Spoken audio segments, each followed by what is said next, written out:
Et bien salut à toutes et à tous, aujourd'hui nous allons encore faire une vérification et redémarrage d'ordinateur trouvé dans les poubelles. Alors ici aujourd'hui qu'est-ce que l'on voit? On voit ici très nettement marqué, donc voilà on a allumé le flash à l'envers, bon c'est parce que le boîtier est à l'envers, H81+. Alors qu'est-ce que ça signifie? Asus signifie que c'est une carte mère socket 1150, donc qui est censée supporter des processeurs de 4ème et 5ème génération.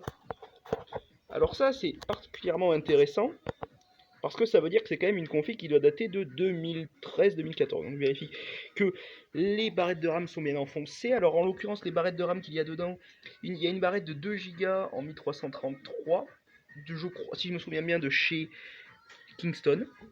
Voilà, Kingston, je crois qu'on va peut-être réussir à le voir un petit peu. Voilà. Kingston, et de l'autre côté on verra pas parce que l'étiquette a été mise bien évidemment du mauvais. Ah si, on voit un petit peu, oui, Kingston, on voit aussi. Donc c'est une barrette low profile de 1 Go, donc il y a 3 Go du coup de RAM dedans. Alors on peut voir ici que en ce qui concerne les cartes d'extension, la personne a détruit complètement le truc pour les cartes d'extension, donc c'est à dire que tout ce qui est censé les soutenir, bah, ça a été complètement pété. Voilà, c'est trop bien. Processeur, le radiateur était mal fixé, donc du coup j'ai repoussé sur les push-pins là ici. Qu'est-ce qu'on a ici? On a encore une petite alimentation alors de chez Be Quiet. C'est une, j'ai vu tout à l'heure là ici dans le morceau, j'arrive à voir un peu pure power quelque chose.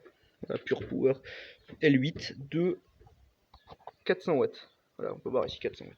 Alors, à l'avant, que vous voyez quand même vite fait, châssis, il y a marqué Dexlan Omnitech.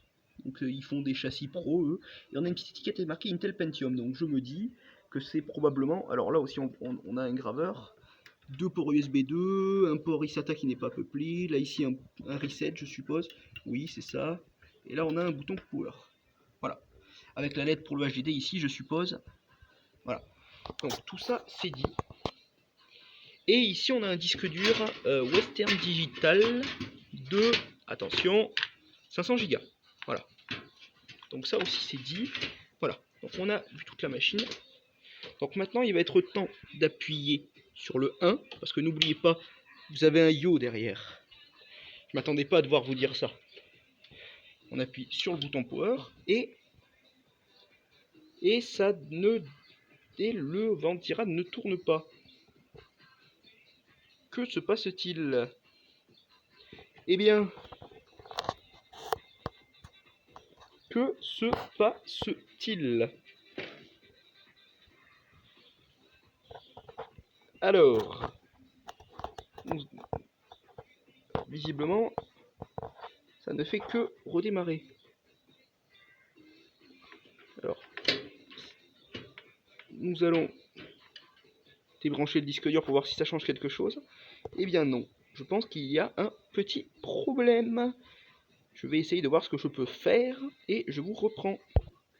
Eh bien nous nous retrouvons après quelques minutes de tentative. Alors j'ai enlevé du coup l'une des 2 barrettes de RAM qui visiblement posait problème. Et là maintenant on a le ventilateur qui tourne correctement. Et on a aussi un affichage au niveau de l'écran. Donc on a un affichage qui nous marque Asus H81+, je vais essayer de vous faire le... Voilà, Asus H81+, BIOS révision 21.05, AMI BIOS 2014. Donc du coup 2 Go de RAM. Et bon, ça me marquait CPU fan error parce que comme le ventirad était mal tenu, j'ai essayé de le refixer en même temps. Donc là on va rentrer dans le setup. Et qu'est-ce que nous voyons? Aucun périphérique de démarrage détecté. Alors, on va maintenant accéder au BIOS. Ok.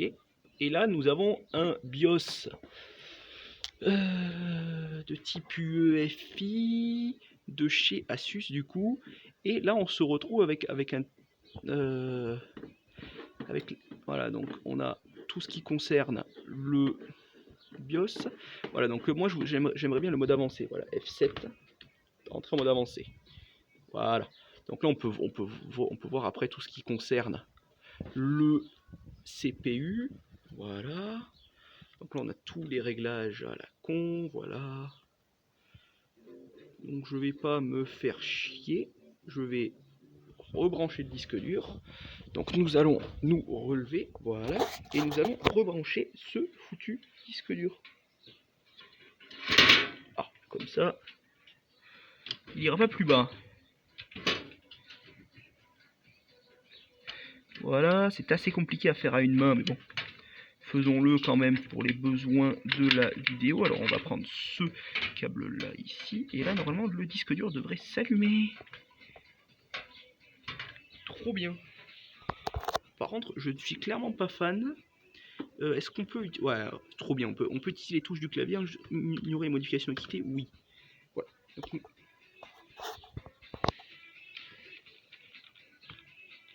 voilà, donc je vais voir si je peux faire un petit reset devant. Si le bouton reset est... Voilà. Voilà, donc on a un bip. Et est-ce que ça démarre ou pas? Est-ce que ça démarre sur quelque chose? On a un Windows 7 cette fois-ci. Voilà, ça démarre. Il faut croire que ça démarre.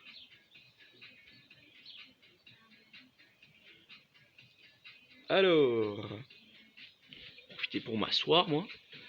Voilà, donc comme d'habitude, un siège pour s'asseoir. Et là, voilà.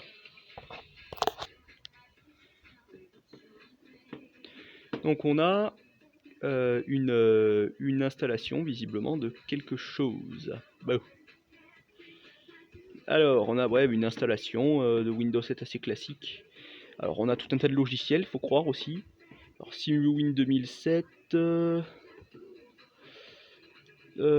Merde, ça a marché ou ça n'a pas marché? Voilà. Alors on a tout un tas de logiciels. SQL Data Tools 2015, Visual Studio 2015. Ok. D'accord. Qu'est-ce que tout ce bordel? Alors, est-ce que ça va être la même chose que pour l'autre machine? Peut-être que oui. Peut-être que oui. Peut-être. Alors, Moni Control, Visual Studio 2010, Visual Server 2016, 2014, 2008, Microsoft Office, Microsoft Access 2003, maintenance, JetBrains, Torchlight, Codec Pack, accessoires, bon d'accord, ok, la base. Citizen, le même truc qu'on avait vu sur l'autre machine l'autre jour, Notepad++, Paylink, je n'ai aucune idée de ce que c'est. Vérifier la connexion internet annulée. Alors, il y a TeamViewer installé visiblement. Voilà. Donc visiblement qui n'a jamais été lancé. Voilà, donc bon, d'accord. Alors est-ce qu'on peut voir de quand est-ce que cette version date? Version 13 d'avril 2018. Voilà. D'accord. Voilà, donc là, visiblement, il y a tout un tas de délires qui se font là. Alors, SimuWin 2007, qu'est-ce que c'est? Erreur lors d'ouverture de la communication. Alors ça, à propos du simulateur hôte 2007. Voilà. Alors, qu'est-ce que c'est que ça? L'application est en cours de maintenance. Veuillez nous excuser pour le désagrément. D'accord. Donc, c'est encore un automate, cette machine. C'était encore un automate. Allons voir ce que nous propose Simatic Manager. Alors, visiblement, c'est quelque chose d'un petit peu plus récent que ce que l'on avait sur l'autre PC. About 2013, donc version révision, version 5.5 plus SP4. D'accord, Simatic Step 7. Donc on a visiblement un truc automate là. Une application provenant d'un automate, donc on va fermer ça, marqué Neo 2010. Pub. D'accord. Alors Simatic Shell. Station Simatic PC. Avons-nous quelque chose? Data.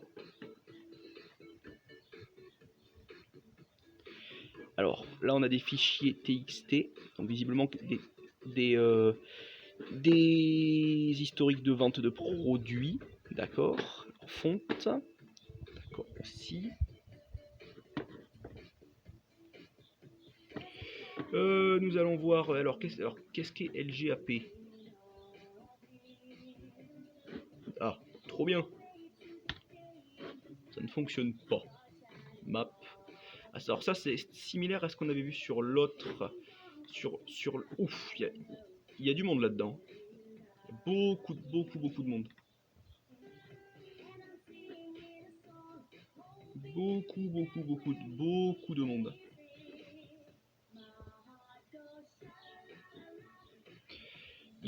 Il y a beaucoup de monde. Bon, d'accord. Bon, disons que ça me ressemble. Assez similaire à ce qu'on... Donc là, on a toujours pareil, tout un tas de photos, comme l'autre fois. Alors on va se mettre en très grandes icônes. Et là, visiblement, voilà, il y a pas mal de produits. Alors, c'est moi où j'ai vu un chien là. Oui, bizarre.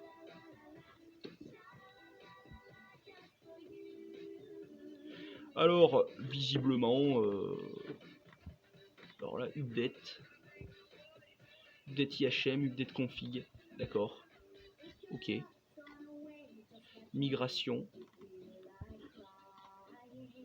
Ouais, d'accord, j'ai compris. Il faut, en gros, c'est peut-être pour exporter la base de données d'une machine à l'autre, d'accord, ok, intéressant. MSO cache, c'est les fichiers système, remote debugger. Alors, qu'est-ce que c'est ça? Ça, c'est un truc de chez Microsoft, ça, visiblement. Ah, version de ce fichier. Non. Alors, j'aimerais bien trouver quelque chose, mais je ne trouverai pas Apix. Alors, ça, je pense que c'est la version pour Windows 10, donc la version WP réveil, robot, API test, map, d'accord, site, map, c'est la même chose. RTX SDK dire, temp, clé Siemens, DAL, driver PCI 2 ports, imprimante ticket, codec, lecteur de billets. Bon, je pense que c'est la même chose qu'on a vu hier au PC. À quoi ça correspond? Aucune idée. Paylink, c'est le truc qu'on avait vu tout à l'heure. Je pense que c'est probablement pour un lecteur de carte bleue. Release, réveil application. À quoi est-ce que cela correspond? J'en ai aucune idée. Alors visiblement, visiblement c'est une application qui ne sert à rien, ou alors peut-être qui nécessite un accès internet ou un accès en collaboration avec une autre machine, peut-être. Alors SM1G, Step 7 Pro. Alors là on a tout le logiciel de chez Siemens. Ceci peut être intéressant. Test migration. Voilà, donc là on a pas mal de logiciels, donc notamment quelques trucs qui ont été codés ici en VB. Monétique.exe, Project 1, d'accord, ok. Project 1, d'accord, ça me semble nul. Ça me semble être des fichiers de test visiblement qu'ils utilisent. TPA, SimuWin 2007. Et donc c'est le fameux logiciel qu'on avait vu tout à l'heure. Alors voilà, ça c'était le PCI 2 port. Moschip, d'accord. PLX. Ici UART 64 bits, oui c'est la même chose. C'est ce truc là de chez Moschip. D'accord, ok.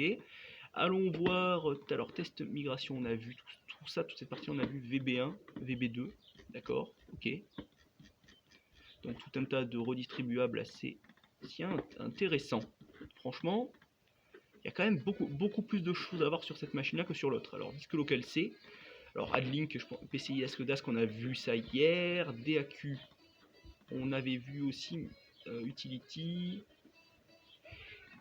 Mais bon, je pense que ça doit nécessiter une carte externe que je n'ai pas. Malheureusement, je n'ai pas je n'ai pas cette fameuse carte externe. Citizen, on avait vu hier, donc tout ça, on va pouvoir passer quand même recovery.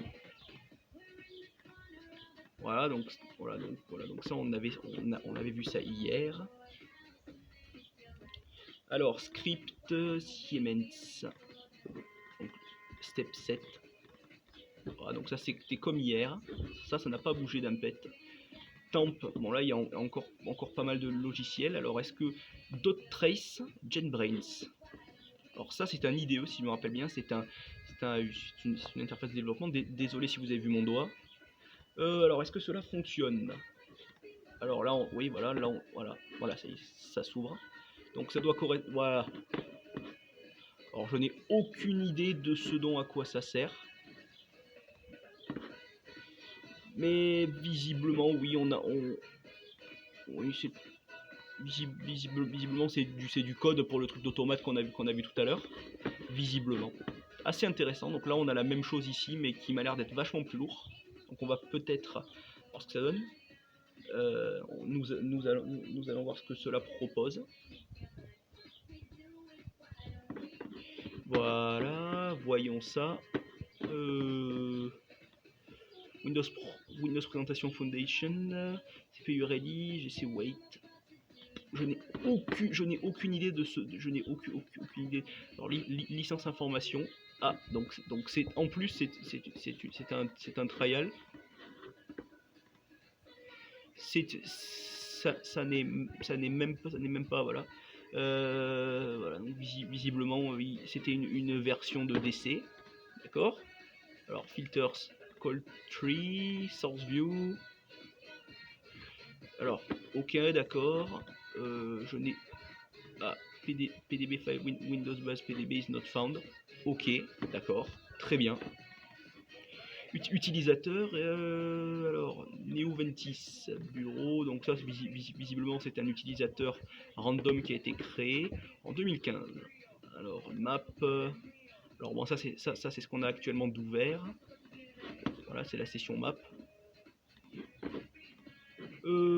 Allons voir document and settings. Normalement on peut pas y accéder, c'est logique. Script. Alors visiblement ici nous avons des scripts de récupération. Alors map gestion, rapport wput, wget. Bon ça c'est la fameuse application en ligne de commande qui provient de chez Linux, d'accord. Donc tout ça ça va. Wput c'est la même chose mais dans l'inverse si je me souviens bien. Recup.bat. Donc ça va récupérer. Donc ça essaie de se connecter. FTP map casino, Nightside, gestion map. BDD. Donc ça essaie d'aller récupérer des fichiers sur le réseau visiblement. Sur une autre machine. Sur une machine sur le réseau visiblement. Provenant de chez Casino, map Casino. Map gestion. Ouais, donc peut-être un script de transfert d'un PC vers l'autre, j'en ai aucune idée. Probablement que oui. Bon, ça on avait vu. Donc tout ça, à ce niveau-là, on est OK. Alors est-ce qu'on peut aller voir les propriétés système un petit peu, quand même. Alors Windows 7 professionnel, Service Pack 1. Alors bon, l'indice de performance, on s'en branle un peu, mais bon, c'est quand même bien voilà, de le montrer vite fait. Non complet IHM, alors c'était exactement comme l'autre machine qu'on avait vu hier. Donc après tout ça, on s'en fout un peu, d'accord. Alors gestionnaire de périphérique, ça par contre c'est intéressant, carte graphique, bon ça, d'accord, c'est la carte graphique intégrée. Alors TeamViewer VPN adaptateur parce qu'il y a TeamViewer installé, du coup pour faire les échanges d'un PC à l'autre. Realtek, alors est-ce que la carte graphique était configurée? Alors si on va sur, non je crois pas qu'on puisse aller voir ça ici. Je ne crois pas qu'on puisse aller voir ça ici, propriété, voilà ici. Ah non plus, bah ça n'a pas été activé, ça n'a pas été activé de ce côté-là. Je pense que ça a dû être activé. Alors allons voir dans le panneau de configuration. Bon ça d'ailleurs c'est d'accord, c'était configuré comme ça. Allons chercher les config. Alors ça on avait hier, paramètres de la carte mémoire, RTX Properties. Donc il y a quand même des trucs assez similaires par rapport à hier, mais sauf que là c'est sur Windows 7 au lieu d'être sur Windows XP. Peut-être pour des machines plus récentes, j'en ai aucune idée. Peut-être pour des comment ça s'appelle, pour des automates plus récents. Mais visiblement ça n'est déjà plus utilisé, il faut croire. Allons voir. Allons voir. Où est-ce que je. Voilà. Voilà, centre réseau et partage. Voilà, détail.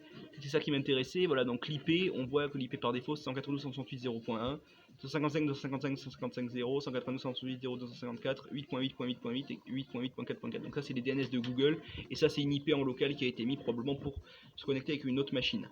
Et on a le NetBIOS qui est activé. Ok. Jusque là. Alors. d'accord, tout ça on a vu, processeur, oui d'accord, RTX driver, cinématique.net, donc visiblement il y avait comme hier une carte cinématique Profibus qui devait être installée, MPI, machin. Alors ça c'est la carte, une carte probablement de chez Siemens comme on avait vu hier. Voilà, donc là on a tout ce qui concerne le H80 et la 4ème génération de processeurs Intel Core, donc ça d'accord.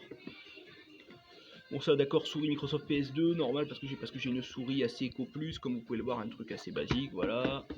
Donc ça c'est dit. Est-ce qu'il me reconnaît le disque dur, lecteur de disque, oui, bon ça d'accord, trop bien, on s'en fout pas mal. Bon, du coup il faut croire qu'il essaie de se connecter à des trucs un peu random, mais bon. P-Link USB driver, failure. D'accord. Pix.rar. De quand ça date ça? Jeudi 1er mars 2018. D'accord. Station configuration editor. Configure. Diagnostic configuration info. Last change le 7 septembre 2016. Timestamp 27/02/2019. 2017-2016. Voilà, donc visiblement ça a servi pour la dernière fois à cette période-là. Alors peut-être que c'était une machine de test, parce que j'ai pas l'impression d'avoir vu beaucoup de comment ça s'appelle. Alors ça visiblement voilà. Donc ça visiblement c'est pour le lancement de l'application qu'on a vu tout à l'heure. Mais est-ce qu'on a quelque chose qui vient réellement nous voilà, donc station configurateur, visiblement ça n'a pas grand. Enfin, station name, d'accord, ok. Edit. On peut pas. Properties. Est-ce qu'on peut aller éditer grand chose? Non, faut croire que non. Parce que vu que la carte n'est plus installée, probablement que ça n'y est plus. Voilà. Centre d'installation SQL Server. Voilà, bon, tout ça, d'accord. C'est intéressant. Donc là, visiblement, on peut mettre à jour SQL Server.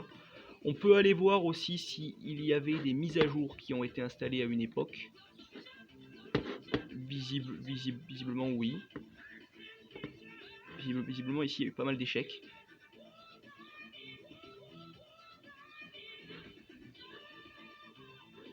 Voilà, donc tout ça c'est en 2015, en 2016, puis en 2017. Donc, d'accord, donc tout ceci nous prouve quand même que cet ordinateur a été utilisé. Voilà.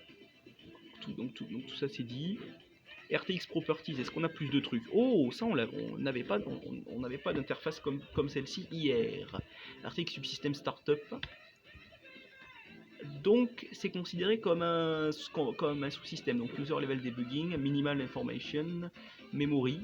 Donc la taille de la mémoire qui est utilisée, starvation, contrôle, memory, Windows can sometimes cause RTX latencies, Intel Speedstep Technology, about, bla bla bla bla. Bon d'accord. Donc est-ce que le pare-feu était configuré ou pas? Le pare-feu, désactiver le pare-feu Windows, le pare-feu était désactivé, ok. Alors là, visiblement, on a une base SQL. Est-ce qu'on va pouvoir aller voir quelque chose? Je n'en ai absolument aucune idée. Alors, est-ce que cela démarre ou pas? Je pense que cette merde, voilà, doit causer pas mal de problèmes. Et je pense qu'on doit avoir, comme hier, le fameux RTX server, là, qui, alors, si on va sur processeur, et bien non, RTX server n'est pas... ne bouffe pas autant de RAM que ce qu'on le voit, comme on le voyait hier sur la machine sur XP. Et là, est-ce qu'il détecte bien les deux processeurs ou pas? Et bien là aussi, il ne détecte qu'un seul processeur, ce qui est assez étonnant. Qu'est-ce que ce bordel? Pourquoi est-ce qu'ici nous n'avons qu'un seul graphe pour le processeur? Ah, ça c'est très probablement quelque chose qui a été fait à leur niveau. Donc visiblement, voilà, connect.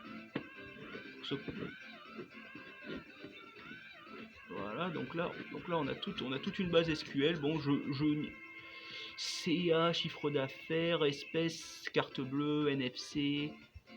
Peut-être quelque chose qui supportait le paiement par sans contact. Voilà, donc si on descend, on a quand même une sacrée base de données qui me semble d'ailleurs, il doit y avoir des trucs à remplir là-dedans, je pense. Je pense qu'il doit falloir remplir de données approvisionnement. J'ai vu nomenclature produit. D'accord, ok. Veuillez nous excuser pour le désagrément. Numéro Indigo, élimination des produits frais à date dépassée. Voilà, donc c'est toute leur base avec tous les codes d'erreur et puis tout ça, c'est assez intéressant. Et ici, qu'est-ce qu'on a? Bon, automation licence manager, on avait vu ça hier. Donc ça c'est tout. Donc ça c'est tous les logiciels qui ont été intégrés à cette machine. D'accord. Disque local C, web license key. Donc ça, ce sont les logiciels qui ont été sauvegardés, toutes les licences qui ont été sauvegardées. Voilà, donc c'est valide à vie, apparemment.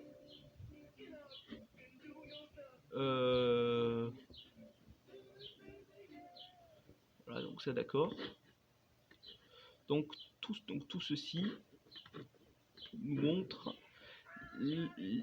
Donc en gros, ce truc c'est un gestionnaire de licence et on peut visiblement récupérer des clés. Bon, c'est pas très intéressant, mais on peut le faire. On peut le faire. Alors qu'est-ce qu'est que ce truc là? Donc là pareil, ils avaient pas installé de WinRAR. Neovendice backup, blablabla. Alors ça j'avais pas vu. Google Chrome était préinstallé sur cette machine. Enfin préinstallé. A dû être installé par la personne qui l'a configuré auparavant. Il y a des trucs dans la corbeille aussi. Un dossier API qu'on va restaurer parce qu'on s'en fout. Supprimé le 27 février 2019. Oh, bah on va le restaurer. Donc du coup, voilà donc du coup, et visiblement, et donc là visiblement, quelle version de Google Chrome avons-nous sur cette machine? Ça prend du temps à démarrer parce que visiblement, je pense qu'il y a un problème avec leurs installations, avec leur façon de faire, parce que visiblement ils ne détectent qu'un seul cœur. Donc là, build officiel 72, version 72. Alors est-ce qu'on a de l'historique? Parce que moi je suis venu pour ça. Parce que moi je suis venu pour l'historique. Le reste je m'en fous. Aperçu des licences TeamViewer. Bon, d'accord. Pas très intéressant. Déplacer mais conserver les deux fichiers. Voilà. Je voudrais aussi aller voir Internet Explorer pour voir s'il y a eu des 2-3 trucs qui ont été faits avec ou pas. Ça pourrait être intéressant de savoir. Ça pourrait être intéressant de voir. Alors, non. Alors, je m'y suis mal pris. Voilà, c'était là que je voulais appuyer. Est-ce qu'il y a eu de l'historique à part aujourd'hui à propos d'Internet Explorer 11.0.38? D'accord. Ok. Très bien. PKZip Server README. PKZip Server is installed using Windows Installer. Alors, qu'est-ce que ce logiciel? Qu'est-ce que ce logiciel vient foutre ici?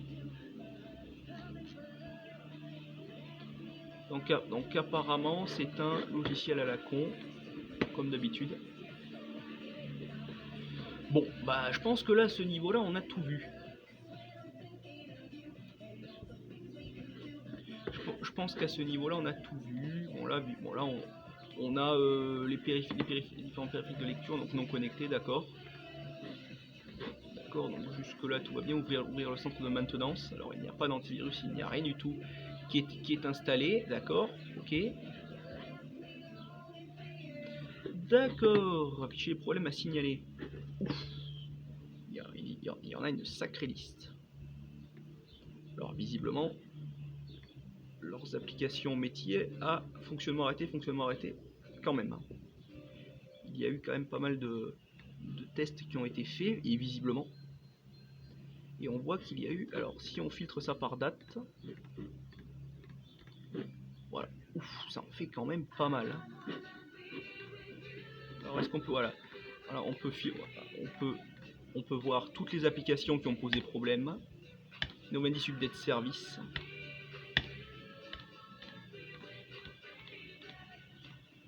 Systematic Manager, SSMS. Voilà. Bon, on s'en fout de toute façon. Et bon, comme ça on aura vu tout ça. Export produit juillet. Alors, est-ce que quelque chose... Voilà, donc là, en gros, voilà, donc ce sont tout un tas de produits, visiblement. Sublime Text me semble être un plutôt bon éditeur de fichiers, puisqu'il propose d'avoir plusieurs onglets. Et l'interface, je la trouve plutôt sympa. Alors, apparemment, c'est également un logiciel payant. Voilà, Indexing Status.